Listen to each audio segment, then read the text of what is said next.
Archaeology claims the Olympics were four brothers on the fields of ancient Olympia. And the eternal question was first asked, who is the fastest man in the world? It was the spirit of Hercules, inspiration, credo, drives all who compete, Sitius, Altius, faster, higher, stronger. But the eternal question remains unanswered, who is the fastest man in the world? Tradition says it should be Canadian Donovan Bailey. He is the reigning at 100 meters. At last year's Olympics, he was clocked at 27 miles per hour in the 100 meters final. The winner of the 100 has always been crowned the world's fastest man. But American Michael Johnson is challenging tradition. The world and Olympic champion 100 meters. Johnson obliterated the world record by such a devastating margin that traditional thinking has been rendered obsolete, giving rise once again to the question, who is the world's fastest man? If I go in there and win, which I fully expect to, I consider myself still the fastest man in the world. If I lose, then I'm not. Simple as that. Well, you know, Michael, if you want to be the fastest man in the world, run the 100 meters. Figure it out. It's a straight over. We sprinters, power sprinters, that's what we do. Step in the event if you're a man.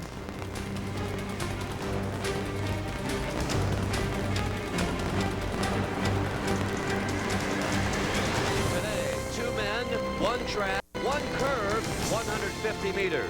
And when the Donovan Bailey or Michael Johnson will be able to say, I'm man. One of the great wonders of the sport world, Sky Dome at CN Center, and a lot of Canadian and American flags out here to root for Michael Johnson and Donovan Bailey. And all week long, they've been talking and arguing. The race is on indeed. In just a little more than minutes from now. And a little while ago, Michael Johnson to arrive. They say he is one of the most focused athletes ever. And he was as he walked into his dressing room here at Sky Dome. With about as much fanfare, meaning none, Donovan Bailey arrived as well.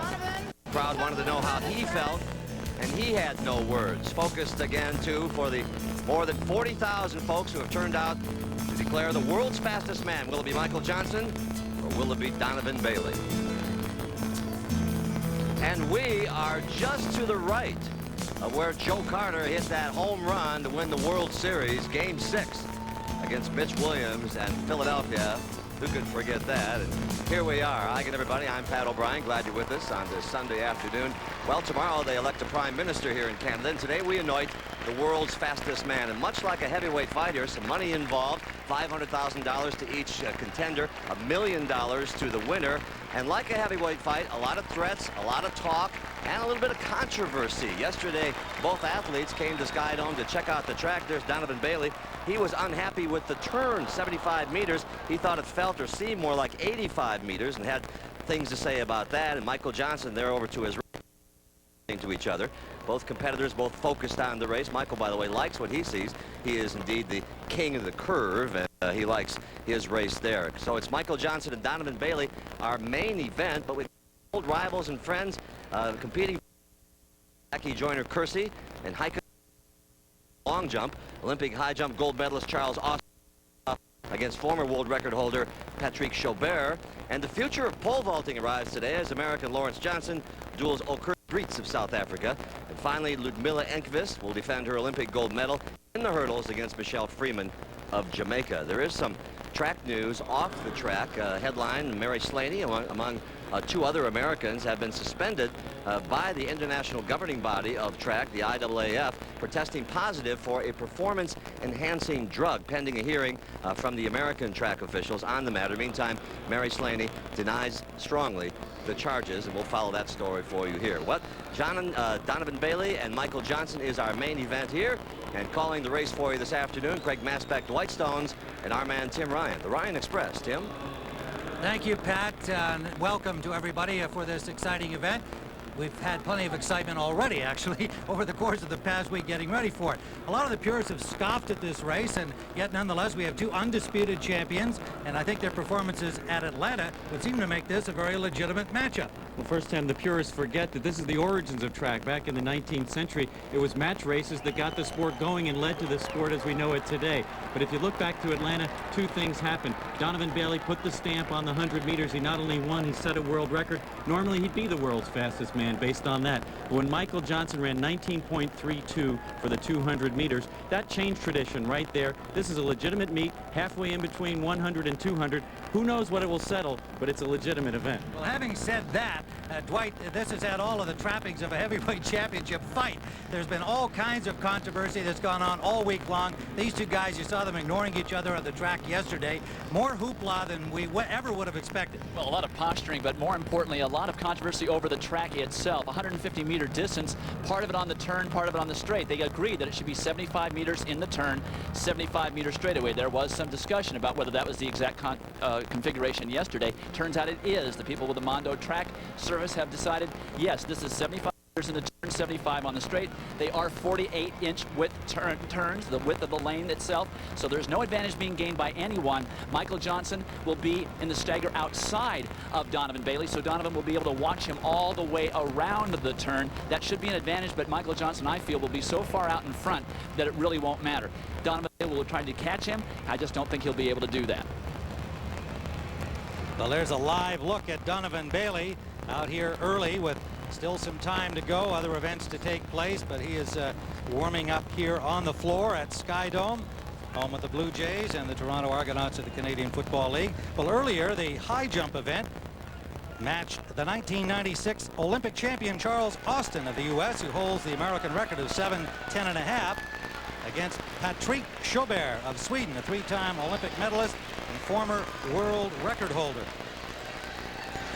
For more on what happened on that as we look at our tail of the tape.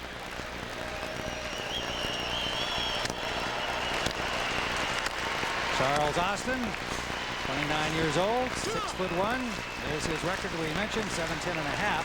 And Sjöberg, 32 years old now, but still very active in international competition, much taller at 6'6". And his best, 7:11.75.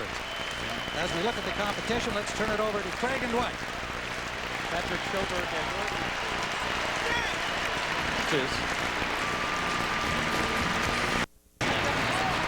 has already cleared 7 feet 2.5 inches. As we look at this, his third attempt, Dwight, at the height of 7'4.5.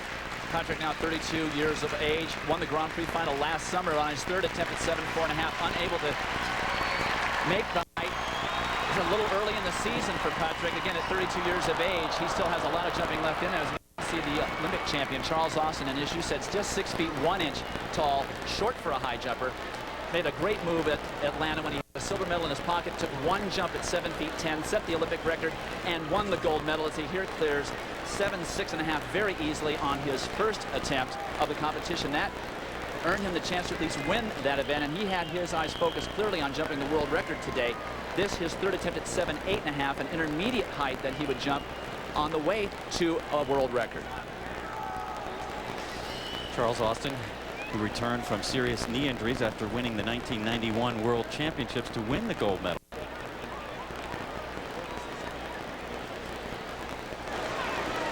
And his first of the three was really the best of them. But again, it's just June the 1st. He has lots of jumping ahead of him, including World Championships later on this summer. Austin winning it at 7'6.5". Patrick Sjöberg, second, 7'2.5". All right, well, thank you, Craig and Dwight. And we'll be back with lots more action from Sky Dome in Toronto as the Canadian flags are waving. We'll be back in a moment. We don't have sales. We have everyday low prices.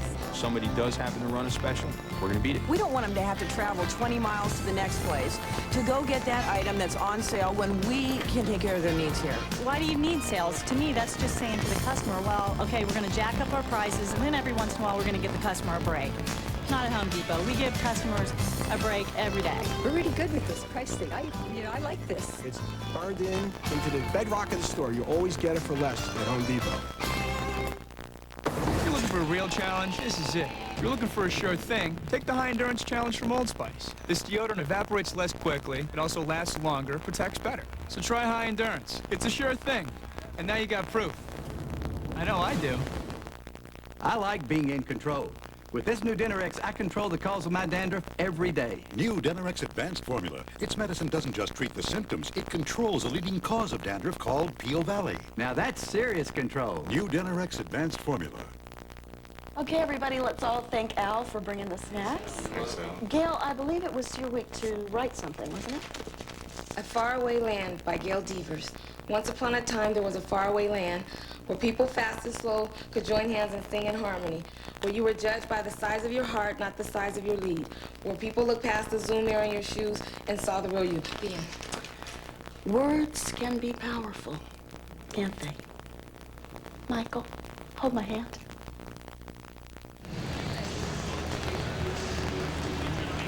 We are back at Sky Dome. There is a live shot of Donovan Bailey, the Olympic and world champion, 95 and 96 in the Olympics, and the holder of the world record established at Atlanta, looking very relaxed there at the moment, awaiting his matchup against Michael Johnson. And next on the track, the women's 100-meter hurdles.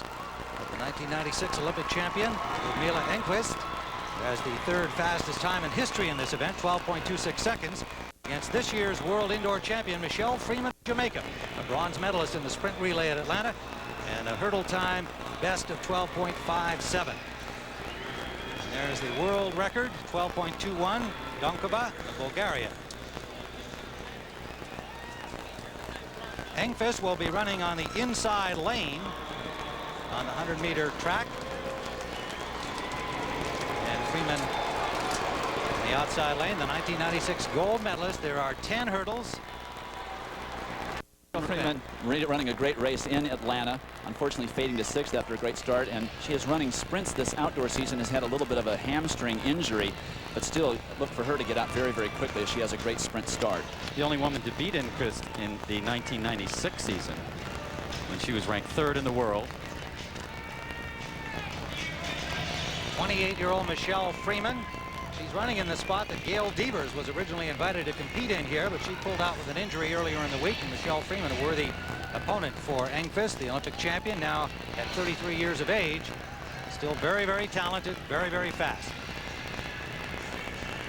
Enqvist on the inside lane as we see. Enqvist won the 1991 World Championship for the then Soviet Union. She's from Russia. On your marks. Moved to Sweden after marrying her agent and coach, Johan Enqvist. And the Russian Federation waived the normal rules and allowed her to compete in last year's Olympics, where she won the gold. Women are on the marks, and Michelle Freeman kind of waved it off there. The usual track and field decorum not exactly being observed by the crowd, which is buzzing, yelling, waving flags, screaming. On your marks. And the quiet that the athletes would expect at the start just not evident. Back to their marks again. Former Ludmila Narojelenko, now Ludmila Enqvist. Citizen of Sweden, Michelle Freeman, went to school at the University of Texas, won the NCAA championships in '92, native of Jamaica.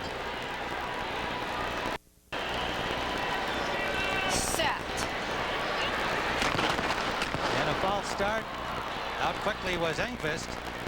And this may be the first of many, I think, in this head-to-head format. Why not take a chance on a flyer? Obviously, they will be following the international rules. As you see Enqvist on the right come out early, that means 2 false starts and you're out. Number 1, right? Yeah, number 1, Terry. But with everything at stake, why not go for a quick start? And early in the season, both athletes want to get out quickly. Michelle Freeman having a good sprint start, having been the leadoff leg on the 4x100 relay for Jamaica that won a bronze medal in Atlanta.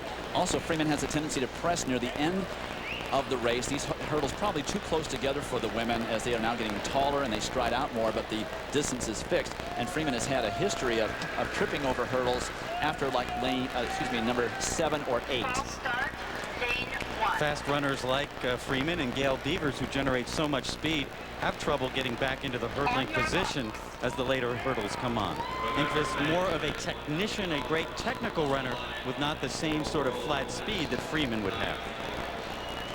As far as not having any more runners in the race than they do just a head-to-head, these athletes are taught only think about your set of hurdles, just your lane. Shut out everything else. Imagine you have a 10-foot wall on each side of your lane. Do not get into the other athlete's rhythm. A difficult assignment for any athlete. Set. A good start, and Freeman over the first hurdle in first place. Freeman opening a lead here. 4 hurdles to go. Freeman now. Here comes Engqvist. Here comes Engqvist, and it's Engqvist with a tremendous finish. Ludmila Engqvist over the last 2 hurdles. Exactly as Dwight Stones predicted it. It was the speed generated by Michelle Freeman that got her into trouble on the latter hurdles. Controlling that speed, so important.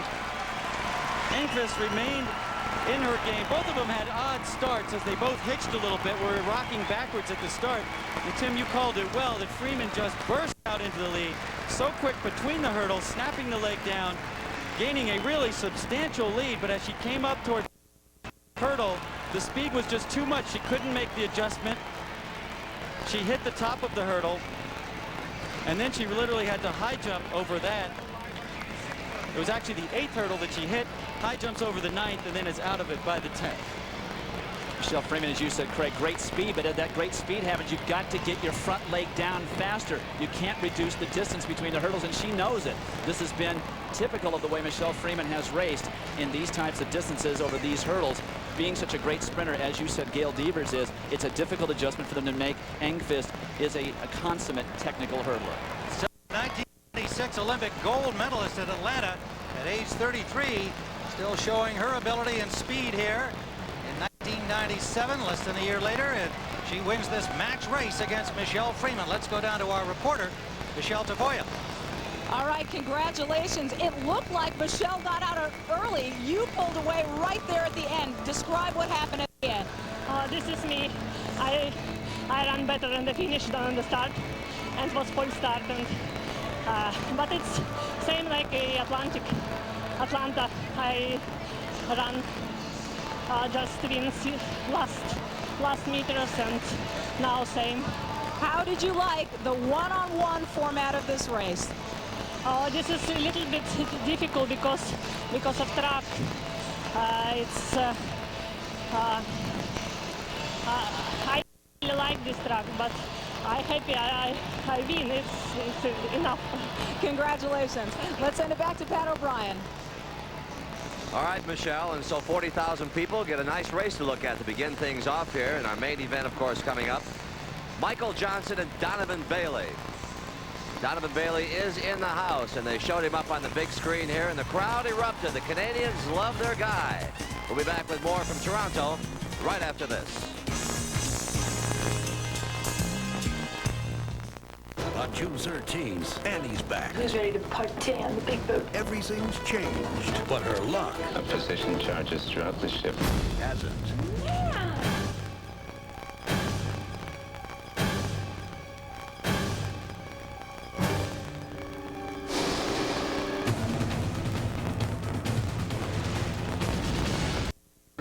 Jason Patrick, Speed 2, Cruise Control, rated PG-13. Rush Hour hits the water June 13th.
puttering around. The Kemper Open, next weekend on CBS.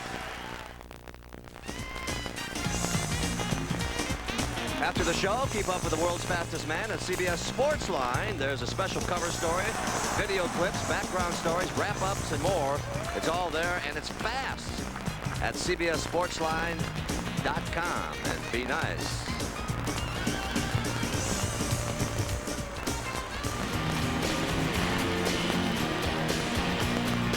Back in Toronto live at the world's fastest man. Who will it be, Johnson or Bailey? There's a live shot of Michael Johnson as he prepares to get in that outside lane and run the curve. He is the king of the curve, and he loves these conditions. You see him measuring the lane right there. Part of the controversy that Tim Ryan and Craig and Dwight were talking about earlier. And those are their final preparations as he focuses in on this race. Still to come, America's greatest female Olympian, Jackie Joyner-Kersee, will do a longtime rival Heike Dressler of Germany in a long jump showdown live here from Toronto. In about 25 minutes from now, the main event, Johnson versus Bailey for the fastest human on the planet. And for Michael Johnson, it's been a year of applause and good cheer and glory, and he builds that success on one of his failures. For me, that experience, which was the biggest disappointment of my career and the biggest disappointment of my entire life so far, it was a learning experience for me. I tried to turn everything into a positive, and at that point, that's all I could do. I couldn't go back and not go to that restaurant and eat whatever it was that I ate. I couldn't do that. So I think what happened with 92 was that I was able to take that experience and learn from it and learn that there's more to life than track and field. I didn't have any people that I tried to emulate as far as heroes in the sport. And it wasn't until I got into college and started to really study the sport that I learned about Jesse Owens and what a great athlete he was, and the similarities between he and myself, and that he went out and did things that had never been done before in the sport. Just was a great athlete as well as a great person who did things in this sport that no one will ever be able to repeat, in my opinion, because we won't ever be under the type of pressure that he was under to compete. So as far as heroes, now that I'm older and can understand, Jesse Owens is definitely my hero as far as sports is concerned, but not only in sports, in life.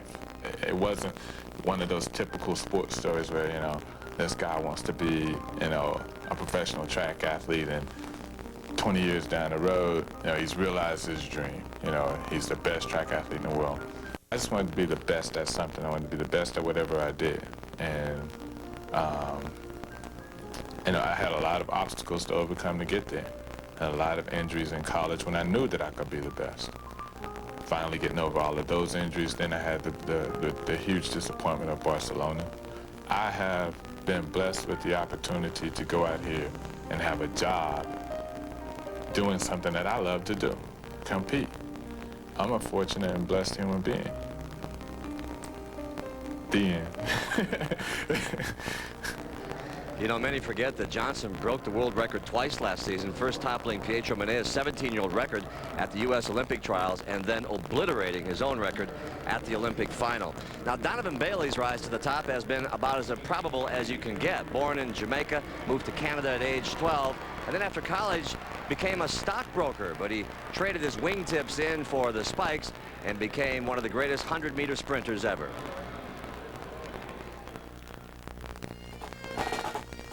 In Canada, it seems every day is parade day for Donovan Bailey, and why not? In the last 2 years, all he's done is win the world and Olympic titles at 100 meters, as well as set the world record, beating all the top American sprinters along the way. This from a man who 4 years ago was wearing a business suit instead of a tracksuit. I want to pursue track because I didn't want to become one of the woulda, shoulda, coulda guys. I didn't want to get to 40 or 50 or 60 and regret not giving it a shot. Bailey's transition from the stock market to the straightaway stunned the track world, but brought joy and much-needed relief to Canadian track fans who are still suffering from the stigma in the wake of the Ben Johnson drug scandal at the Seoul Olympics. That incident left an indelible impression on Bailey, who is willing to forgive but not forget. I think what Ben Johnson did is a part of history. It's the biggest sporting scandal ever. No one will ever forget it. It was done on the biggest sporting stage. Drug use is wrong. I don't care what country you come from. I don't care what's going on. He did it once. And, I mean, I forgave him. I talked to him. I mean, everything was fine. I mean, but he did it a second time. Forget it. He's out of the sport. He doesn't belong in the sport. Not at all. Bailey has helped restore pride to Canadian sprinting, so much so he's got an entire nation sprinting right along with him. Oh, Canada, he says. Come fly with me. And there's Donovan Bailey now, and he said he was performing here under mental duress.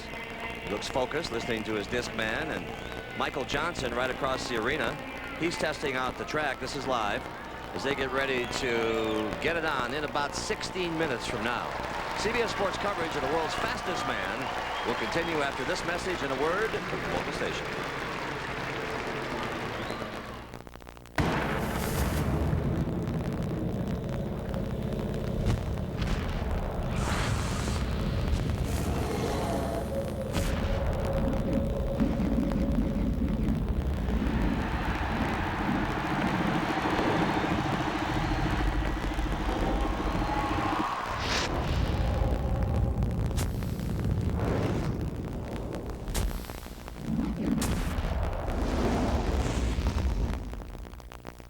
What in the world is this man swallowing?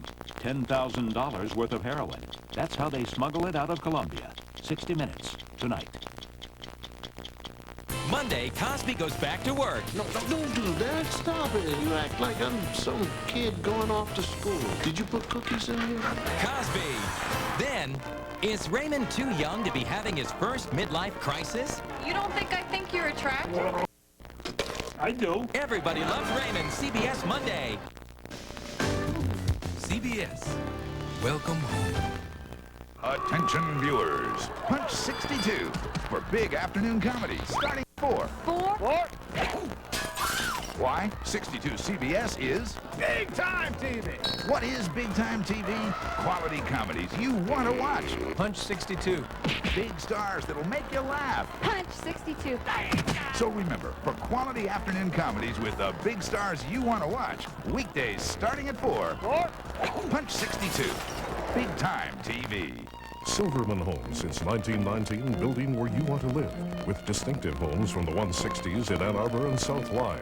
With award-winning timeless country classic architecture, Silverman provides quality concrete by Rotondo Contracting, electrical construction by the experts at DRW Electric, and quality plumbing from Franklin Mechanical. Exciting new homes in Ann Arbor and South Line from the 160s. For your free new home guide, call Silverman Homes now at 1-800-455-4646. Punch 62. Detroit 62 CBS. Big Time TV. Welcome back to Sky Dome in Toronto, Ontario, Canada, where anticipation is building when we determine the world's fastest man. Actually, Michael Johnson and Donovan Bailey will determine this in about 14 minutes. Meantime, let's go back upstairs to Tim Ryan. Tim? Thanks, Pat. Well, in the field events, the women's long jump featuring Jackie Joyner-Kersee from St. Louis, Missouri, the 1988 Olympic gold medalist, and one of her arch rivals but great friends, Heidi Drexler of Germany. And here is the world record held by Chistyakova of Russia, and Jackie Joyner-Kersee, the American record holder, 24.5½. Jackie Joyner-Kersee, now 35 years of age, and she flew in this morning from a book signing in Chicago and was out here competing against 32-year-old Heidi Drexler. And let's take a look at the competition in the women's long jump. Dwight Stone's Craig Masbach. And Dwight husband Bobby Kersee working on Jackie's leg. She opened the competition with a foul in the second round jump, 22 feet 1 inch, and here's her third round jump. Well, Jackie has not competed in the long jump since last summer's Olympics, where she got a bronze medal on her 6th and final jump. A little slow on the runway, a little rough on the landing. She didn't get the great extension that she's so famous for. Third jump, 22.3½. You'll see here, she really didn't get her jump foot, her plant foot down quickly on the board like you'd like to see, and keep her legs up long enough to extend her distance into the pit. But still, early season, 22.3½, not a bad mark. Heike Drexler, her third jump, and Drexler was jumping second in the order. Very important because she could come back at the end Nice foot placement on the board, and she held her extension, her legs up longer into the pit, and goes ahead by just an inch. Drexler and Joyner Kersey very much similar in their builds, but Drexler longer legs, and she has jumped over 23 feet already this season. Jackie Joyner Kersey's final jump. She won the Olympic bronze medal with her last jump in Atlanta. But no improvement on the 6th and final jump, 21 feet 10 inches. And great rivalry between these two, but this time Drexler wins the competition, and Michelle Tafoya was with the winner. With the winner, Heike Drexler, a terrific rivalry between the two of you. How was this competition a little bit different? It was so hard. I was not sure about my last jumps, how I feel. I was so tired in my legs. I couldn't feel my legs anymore. But everyone seems to agree, Jackie, that this format is very good for track and field. Oh, I definitely believe this is great for track and field. When you just got everyday people asking about the Donovan Bailey, Michael Johnson race, and the one-on-one with Heike and myself, whenever you can do something that's great, and I think this is a great event. Tell me a little bit about how you two managed to stay so friendly in your rivalry where others don't. Well, I think Heike and myself, we have a respect for one another. I know she's a great competitor. She knows I'm a great competitor. And we leave the athletics on the field. And then once we're off the athletic field, we can just have normal conversation because, hey, you're the best on that day, you're the best on that day. And, you know, rolling my eyes at her, not talking to her, not going to help perform better. It's not going to help her either. Congratulations, Heike. Thank you very much. Heike Drexler, the 1992 Olympic champion, the winner here today. And there's a live look at Michael Johnson getting a little rub down here as his race is upcoming against Donovan Bailey. And there's Bailey sitting on the starting block cover, and we'll be back with more from Skydome in a moment.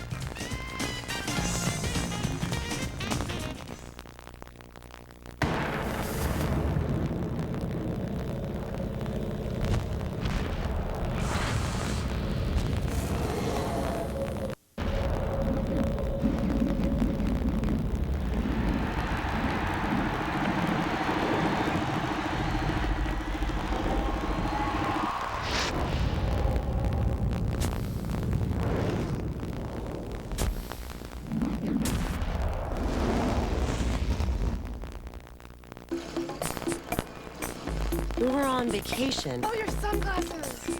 When we realized we were sitting on a gold mine. Rubber sunglasses. Too bad none of the stores saw it that way. So, any more bright ideas? Actually, yes. Our own website. And before we knew it, we were selling shades to everyone under the sun. Open a storefront on the internet with the most powerful network in the world.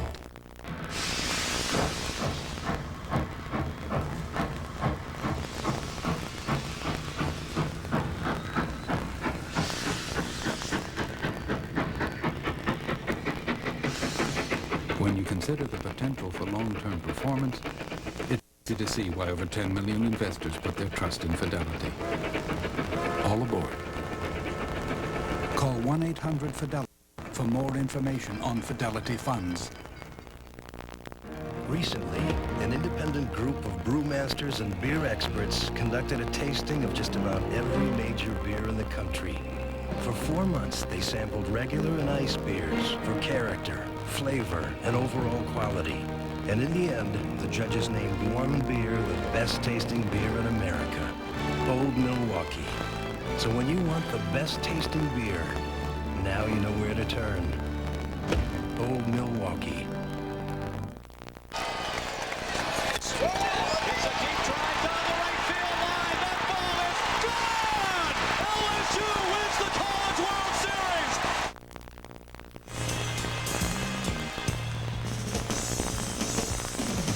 The show, keep up with the world's fastest man at CBS Sportsline. There's a special cover story, video clips and background, stories, wrap-ups, and more. It's all there. It's fast at cbs.sportsline.com.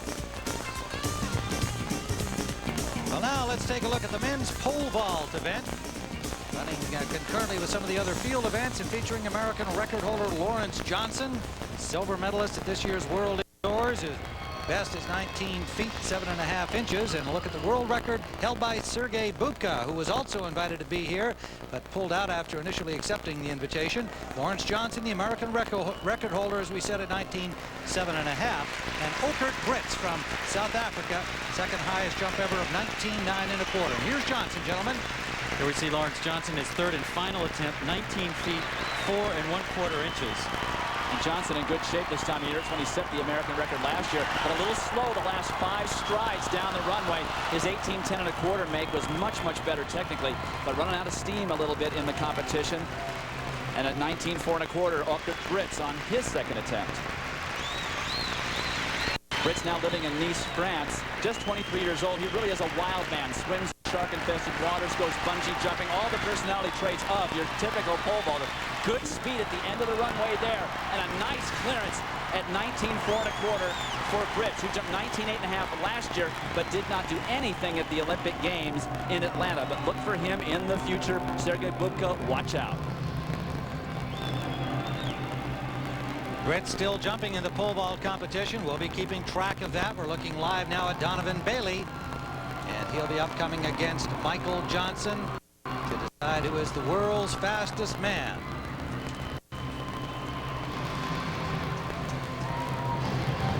Bailey in the blocks down there at the 100-meter track spot, not where he'll be actually starting. Well, these two have had a war of the words. It's been glorious to listen to. Take a listen.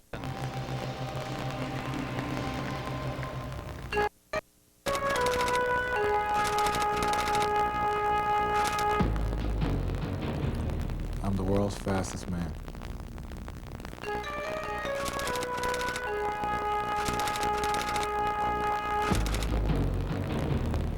I am the world's fastest man. He's not. It's logical. He ran 23 miles an hour. It's about speed, Michael. You're not. I mean, it's stupid for him to even think like that. Traditionally, the 100-meter man has always been known as the fastest man in the world. That was never an official title, but that's what myself included, all fans figured, you know, this is the fastest man in the world. It was never called into question until I ran 19.32. If I were American, none of this crap would happen. I think if I were American, I think they would realize it. They'd realize that I ran 9.84 from the blocks. What if Donovan had 1 in 10.2? You know, is he still the fastest man in the world because he won the 100?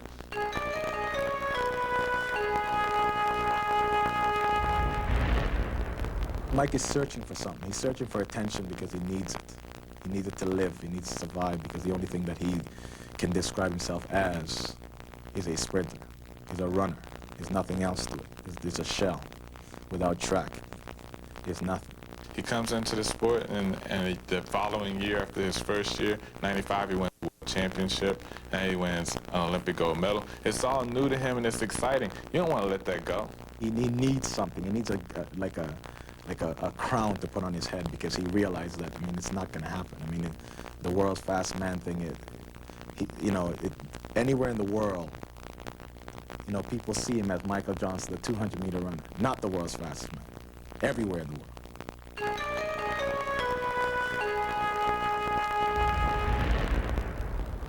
Well, you know, Michael, if you want to be the fastest man in the world, run the 100 meters. Figure it out. It's a straightaway. We sprinters, power sprinters, that's what we do. Step in the event if you're a man. If I go in there and win, which I fully expect to, I consider myself still the fastest man in the world. If I lose, then I'm not. Simple as that.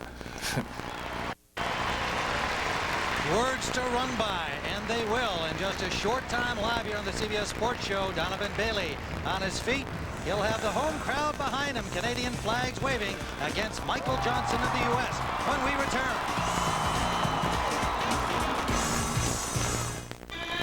It happened one day. Just after sunrise in Hunan, Shen Cheng became the first in his village to call America. Lloyd moved from Lone Pine to the global village. And a man named Riley scouted 6 NBA teams at one time. Later, a banker sent $500 million and hope to workers halfway around the world. and a reporter sent word that the citizens of Claremont were all safe and sound. Nothing is impossible. Well, we've got to believe that too. As Christopher Reeve inspired a room full of people 1,000 miles away. 220 million times a day, people share information, ideas, and dreams on the most powerful network on Earth. And from a world away, a tiny voice reached Shenzhen. Hi, Papa. AT&T. It's all within your reach. Who's ready to partay on the boat beside me? Position charges throughout the ship. Oh, man! For Annie, there's no changing course. She's coming us right into the island. I am never leaving the house again. No slowing down. We're getting crushed! And no getting off. Because on June 13th, rush hour hits the water. Speak to cruise control. I just bought a condo here. Rated PG-13. Rush hour hits the water June 13th. Michael, before the break, you were talking about your nightmare. The other night I had this nightmare that I was running in my Air Zone Spiridons and everyone was looking at me. Or trying to. I even heard this little girl say, "Mommy, why is that man all blurry?" I felt like screaming. Why can't people see the real me? The guy who walks to the mailbox. The guy who chews his food slowly so it digests well. Can I stop now? Of course you can. You're gonna make it, kiddo. Don't you doubt it for 1 minute. I'm John Roberts. No McVeigh verdict. The jury tries again tomorrow. And tougher policing credited for the latest drop in violent crime on tonight's CBS Evening News. There's Oka Gritz in his second and final attempt at 20 feet 2 inches, trying for a new world record. Oka Gritz, if he were to clear this, $1 million bonus, as it would exceed the current world outdoor record held by Ukrainian Sergei Bubka. But Gritz running out of gas down the end of the runway, doesn't turn around and lands on his belly, but he still wins the competition. He is the winner, 19 feet 4 1/4 inches for Oka Gritz of South Africa, defeating Lawrence Johnson.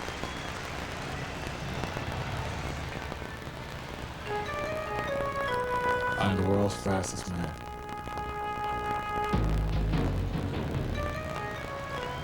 World's fastest man. We'll find out in a moment what are the keys to victory for Michael Johnson, Craig. Well, Tim, I think the keys for victory for Michael Johnson are to have a good start. The only time he loses at 200 meters is if he has a bad start. He's got to use his great advantages on the turn. Run a great turn, make a good transition from the turn straight, and then do what he does best on the straightaway, which is to have what I call a sewing machine look, putting those feet up and down. Very, very good. All right. What about Donovan Bailey and his chances here? What does he have to do? Well, Donovan Bailey is the quintessential relaxed concentration. If you saw him behind the blocks in Atlanta, he was not bothered by all the false starts that happened there. He must have an excellent start, not just a good one, because he's going to be trying to close the gap between he and Michael on the turn. He has got to try and compensate for his terrible body position that he has throughout any race he does. He vibrates back and forth from side to side. He has to try as much as he can to overcome his weaknesses of not being a good turn runner. He does not have a good 200-meter time. And lastly, he must work on the strength that he has over 100 meters, past 100 meters. He is great from 50 to 100. Can he extend that past 100 meters? That would be the key to Donovan winning this particular race. Well, these folks have been here, most of them, since about 3 o'clock when the Blues Brothers performed, but they have come for approximately 15 seconds of action on the track, featuring their hero, Olympic champion and world record holder Donovan Bailey, taking on America's Michael Johnson. Michael Johnson, world record holder, 200 meters, double gold medalist at Atlanta.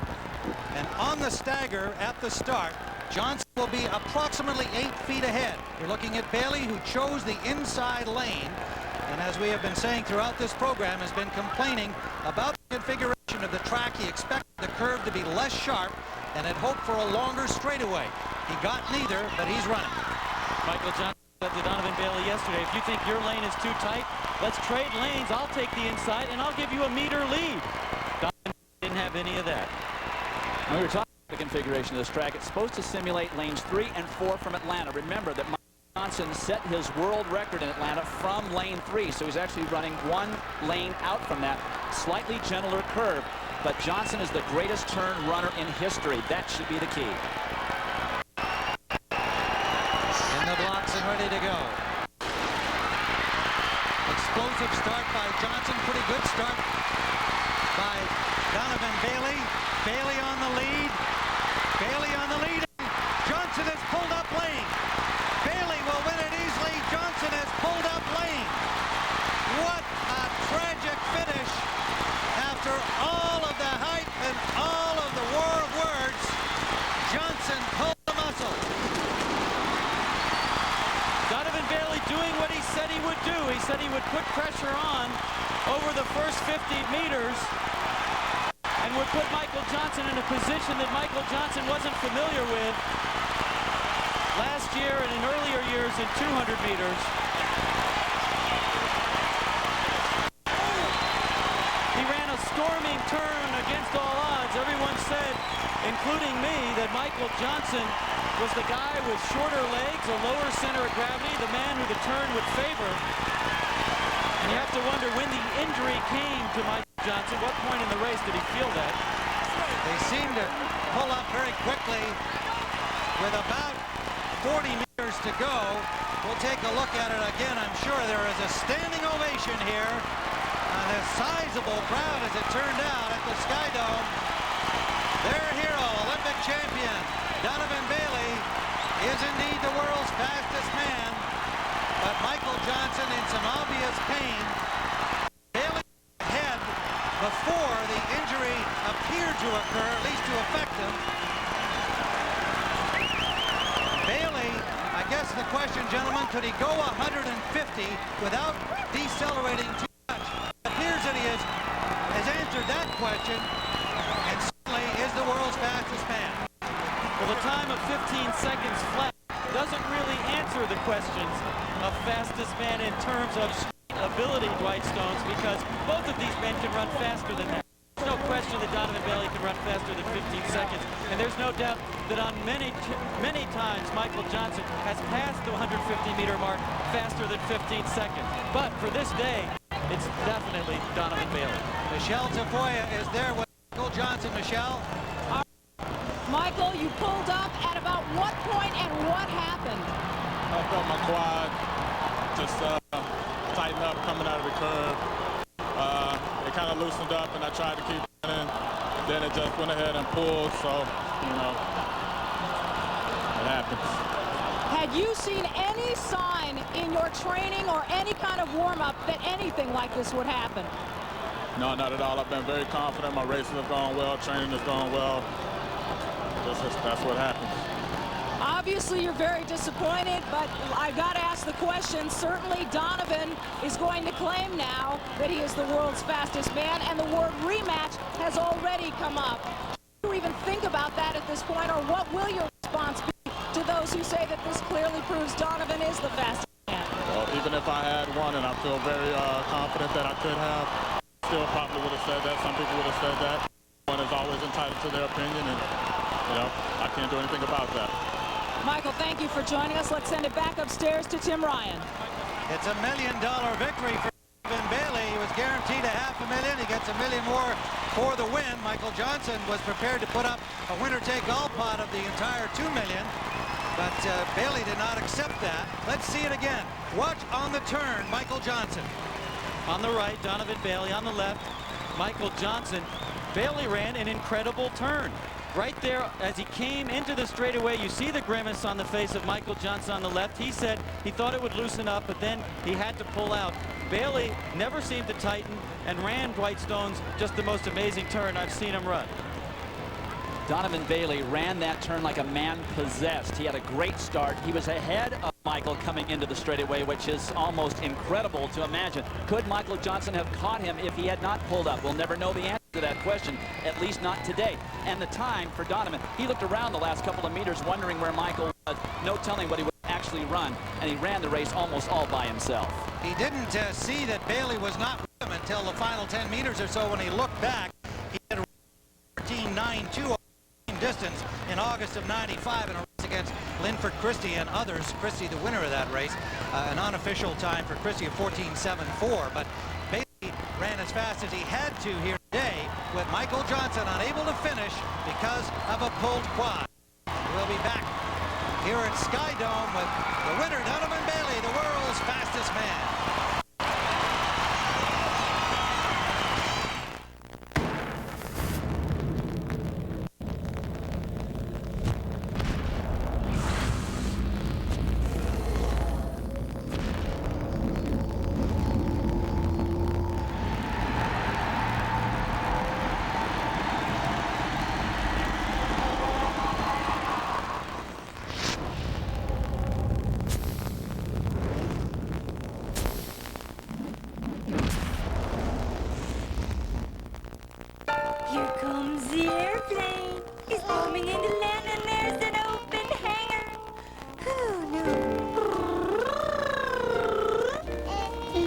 big airplane.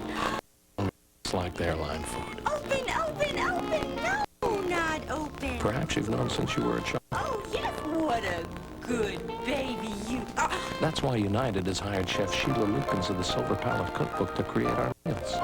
And Coach, of all places.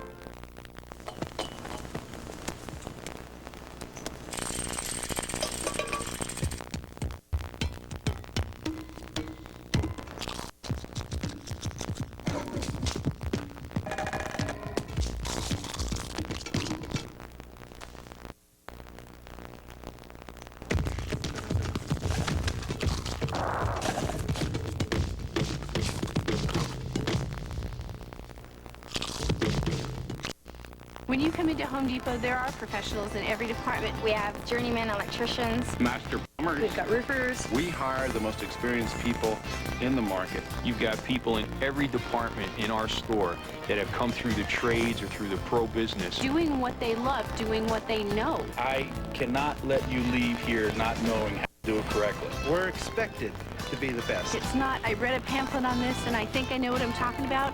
It's, I know this product and I'm going to show you how to use it. The CBS Sports Show is sponsored by AT&T. It's all within your reach. We're back live at Skydome. More look at the stretch run here. Donovan Bailey and Michael Johnson. Donovan Bailey and his coach Dan Papp said that they had something in mind. They had a strategy in mind. The way it looked to me was, as you see Michael Johnson pulling up on the left, he ran with shorter strides around the turn, and then he kicked in the home stretch. Never seen it before in the sprints. It was a secret weapon, and it worked today. Well, they said they had a secret strategy, and I suppose whining this last day or two has only been part of the hype. Let's go to Michelle Tafoya. All right, with the winner, Donovan Bailey, congratulations. Describe the race from your point of view. Well, I mean, I ran not as the first 20 meters wasn't as I planned it because the corner was a little tight. But I knew I'd catch him going into the stretch. And Michael Johnson's not a sprinter. He runs the 200 meters. So I know if I caught him coming into the stretch, I mean, it was over. And it was over. I mean, he cried foul. I guess he caught an injury. Oh, boy. I'll meet him again, though. Many people will say that because he did pull up, this race does not answer the question. How will you answer that? Well, I told him to watch the tape, and I'm sure Michael will be running in his next competition. He didn't pull up. He's just a coward. You came into this race under much controversy. You issued a letter to the public stating that you were racing under duress. Why was it important for you to let people know that? Well, first of all, the track configuration that was in the contract was drastically changed. That's on the track right now. I guess the suit, media, whoever was here. So it's the corner was much tighter than what I trained. But I'm home. I'm in Canada, and you know, I have a lot of friends and family here, as well as a lot of fans worldwide, even in America. And I come compete. I mean, walking away from this, the event was too big to walk away. So I just concentrated on running my race and just came down and do it. The obvious question now is rematch. That word was even coming up before this race began. Under what circumstances would you agree to a rematch? With Michael Johnson? Yes. There's no rematch. He's not a sprinter. I think that we'll leave the race to sprinters right now, and what we'll do is have there's Frankie, Otto, Linford. I mean, now we can get real sprinters in the event, so we can make it interesting. All right, congratulations, Donovan. Let's back upstairs. Thanks, Michelle. Not exactly a gracious champion, Donovan Bailey. Just pouring more fire on the coals after his victory over Michael Johnson. One more look at it here, Craig and Dwight. Well, Tim, we talked about the boxing analogies. Was there a bit of rope-a-dope going on here? Donovan Bailey saying he was running under duress, claiming all sorts of difficulties with the turn. He ran an excellent turn. No bobble in his form, Dwight Stones. And I hope he's wrong about Michael pulling up. I got to think that looks like an awfully honest grimace. But will there be a rematch? It will be interesting to see if it ever happens. All right, thank you.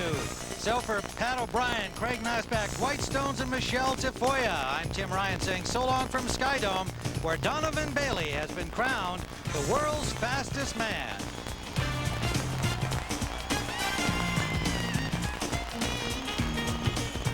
This has been a presentation of CBS Sports. Donovan Bailey, the world's fastest man.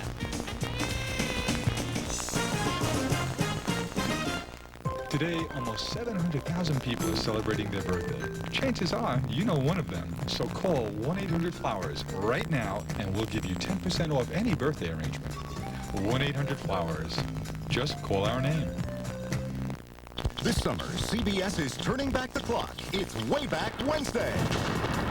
All your favorite stars, television's biggest shows made into unforgettable hit movies.